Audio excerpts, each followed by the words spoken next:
तंत्र के इस आखिरी और तीसरे भाग में हम आपको तंत्र मंत्र के कुछ ऐसे गूढ़ रहस्य बताने जा रहे हैं जिनसे आप अब तक बिल्कुल अनजान होंगे। तंत्र साधनाएं कैसे करें, गुरु का सानिध्य क्यों जरूरी है, तंत्र प्रयोगों से कैसे बचें, जानें इस वीडियो में। वीडियो अच्छा लगे तो लाइक और सब्सक्राइब करना ना भूलें और देखते रहें न्यू स्वैग।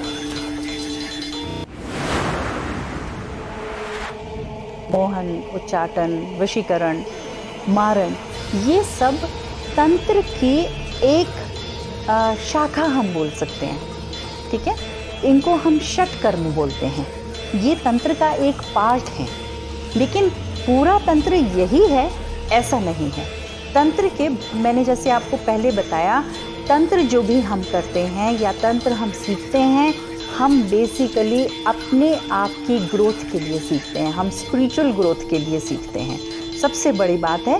और हम उसमें एक लेवल अचीव करते हैं, हम अपने आप को कॉस्मिक एनर्जी के लेवल पर लाने की कोशिश करते हैं। अगर हम इन षटकर्मों की बात करें, ये बहुत नीचे के लेवल की बातें हैं। ये तो हम ये कहेंगे कि जैसे आप सीढ़ियाँ चढ़ रहे हैं, तो ये सबसे नीचे की सीढ़ी है, निम्न, निकृष्ट इसको हम कहेंगे। इसको हम एक लेवल पे, या हम ये कहें कि इसका कोई लेवल है, वो हम तंत्र में इसका कोई लेवल नहीं है, ये बहुत निम्न है, निकृष्ट है। ये करने का आदेश किसी भी तांत्रिक को नहीं है, अनटिल अनलेस कि कोई बहुत ज़्यादा मजबूरी हो जाए।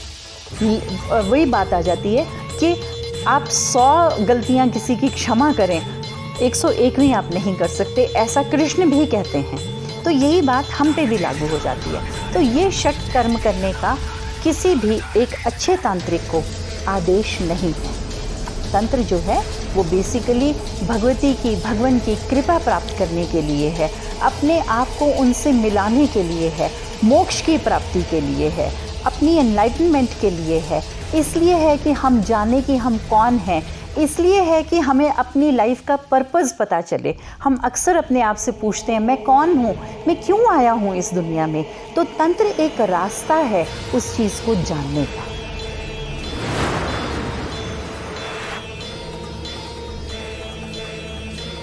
आप चाहे तांत्रिक क्रियाओं से बचना चाहते हैं, या आपके ग्रह जो हैं वो फेवरेबल नहीं हैं, आप उनसे संभलना चाहते हैं, आपको कोई वैसे नुकसान पहुंचाने की कोशिश करे, उससे बचना चाहते हैं, तो आप या तो भगवती की शरण में जाएं, या आप शिव जी की शरण में जाएं, या आप विष्णु की शरण में जाएं। आप उनके किसी भी मंत्र का अगर पाठ करते हैं तो आप इन तांत्रिक क्रियाओं से भी बच सकते हैं, आप ग्रहों की चाल से भी बच सकते हैं, आपको वैसे कोई नुकसान पहुंचा रहा है आप उससे भी बच सकते हैं। कई बार क्या होता है, एक छोटी सी बात मैं आपसे कहूँगी, आपके वर्किंग प्लेस में जैसे आपको कई बार बहुत एक ऑफिशियल पॉलिटिक्स का शिकार होना पड़ता है। बहुत लोग आपको तंत्र के द्वारा तो नुकसान नहीं पहुंचाते, लेकिन आपके बॉस को कहकर या कुछ इस तरह से ऑफिस पॉलिटिक्स में आके आपको नुकसान पहुंचाने की कोशिश करते हैं। तो यहाँ पर भी अगर आप, जिनमें भी आपकी आस्था है, मैं ये नहीं कह रही हूँ कि आप भगवती का ही मंत्र करो तो ही होगा, या आप शिव का ही मंत्र करो तो होगा, या विष्णु का मंत्र करें तो होगा। जिन पे आपको आस्था है, इवन आपके अगर लोकल डाइटी पे भी आपकी आस्था है, आप उनके मंत्रों का उच्चारण करें। उससे क्या होगा, किसी को नुकसान नहीं होगा,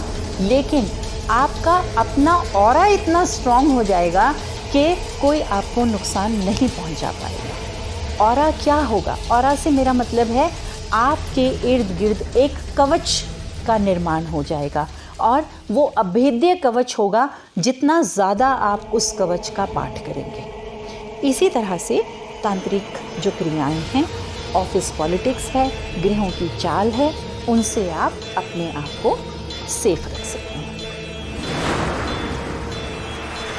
किताबें पढ़कर तंत्र ना तो सीखें, ना सिखाएं, ना सीखने की चेष्टा करें। भले देखिए, हमें जब मैं फिर वही छोटा सा एग्जाम्पल लूँगी, हम खाली कायदा लेकर ABC जिसमें लिखा है या आ जिसमें लिखा है या अलिफ बे पे जिसमें लिखा है, खाली कायदा लेकर हम पढ़ना लिखना नहीं सीख सकते।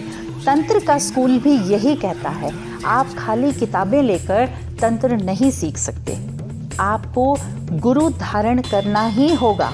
बिना गुरु के आपको ज्ञान की प्राप्ति नहीं होगी।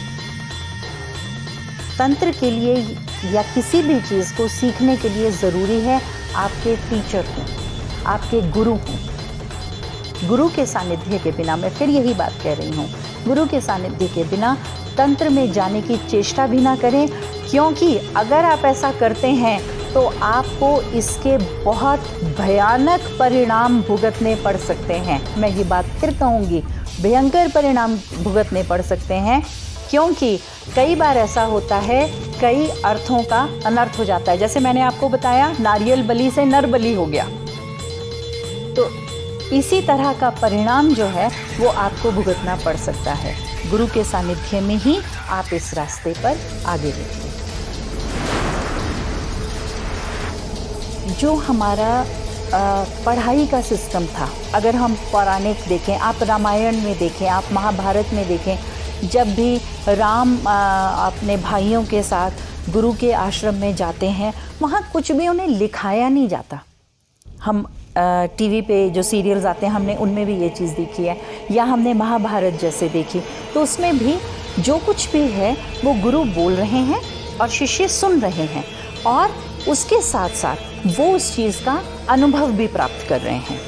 ठीक है, लेकिन जैसे जैसे हमारे काल बदले, हमारे युग बदले, वैसे वैसे चीज़ों में चेंजेस भी आ गए। और जब बात यहाँ कलयुग में पहुँची, और या हम यूँ कहें कि जब इन चीज़ों को लिखना शुरू किया गया, तो लिखने में कई बार क्या हुआ, या तो लिखने वाले की त्रुटि हो गई, या जैसे आजकल हम पब्लिश करते हैं, कई बार पब्लिशिंग में त्रुटि हो गई। ठीक है, हमने अंत लिखना था, ऊपर बिंदी नहीं लगाई, साइड पे लगा दी, विसर्गें लगा दी, तो वो अतः बन गया, है ना, अंत की जगह अतः हो गया। ठीक है, तो उन चीज़ों को ठीक करने के लिए, उनको ठीक तरह से समझने के लिए हमें गुरु की आवश्यकता होती है। हम इसको और सरल तरीके से समझें। जैसे जब हम पढ़ना लिखना सीखते हैं, तो क्या हम घर पे बैठ के पढ़ना लिखना सीख सकते हैं? नहीं, हमें स्कूल जाना पड़ता है। स्कूल में हमें जो गुरु हैं, जो टीचर हैं, वो हमें अल्फ़ाबेट्स की नॉलेज देते हैं, फिर वो हमें वर्ड्स बनाना सिखाते हैं, फिर हम सेंटेंसेस बनाना सीखते हैं, और जब हमें वो आ जाता है तो हम ये देख पाते हैं कि ये सेंटेंस ठीक लिखा है या नहीं लिखा है, या ये वर्ड ठीक लिखा है या नहीं लिखा है ना। हमारे पास रेफरेंस बहुत ज़्यादा आ जाते हैं। तो जो स्थिति एक स्कूल में पढ़ाने वाले गुरु की है, वही स्थिति तंत्र में तंत्र साधक के गुरु की है। तो अच्छा, दूसरी बात क्या है, अगर हम कुछ गलत करें, जैसे स्कूल में हम कुछ गलत लिखते हैं तो टीचर हमें करेक्ट करते हैं, नहीं ये ऐसे नहीं, ऐसे होगा। इसी तरह से तंत्र में जब हम अपना कदम आगे बढ़ाते हैं, तो उस समय हमें गुरु की आवश्यकता होती है, ताकि हम कुछ गलत ना कर बैठें। तंत्र के बारे में एक और चीज़ आपको बताना चाहूँगी। तंत्र एक दो धारी तलवार है। अगर वो सही नहीं गया तो वो वापस आके आपको नुकसान भी कर सकता है। इसलिए गुरु का होना बहुत ज़रूरी है। गुरु आप पे कंट्रोल रखते हैं, गुरु आपको चेक करते हैं, गुरु कदम कदम पे आपको गाइडेंस देते हैं। इसलिए गुरु का सानिध्य प्राप्त करना तंत्र में बहुत ज़्यादा ज़रूरी हो जाता है।